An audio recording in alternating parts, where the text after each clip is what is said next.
West Sussex Laundry Limited, Dunnington Works, Elm Grove, Worthing, BN11. In 1928, the Martins acquired the West Sussex Laundry in Worthing as a going concern, which they set it up as a private limited company with share capital. The company was wound up in 1943, perhaps to be formally absorbed into their main business, the White Service Laundries in Croydon. Even after their Croydon laundry building had been sold and the family moved to Guernsey, Dorothy kept this smaller laundry business going for a while.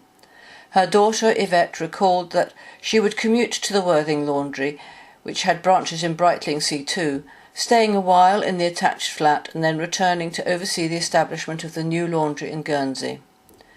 The address on Elm Grove is now a block of flats, but the lane beside it still leads into an area of light industrial buildings, one of which might perhaps have been the laundry building.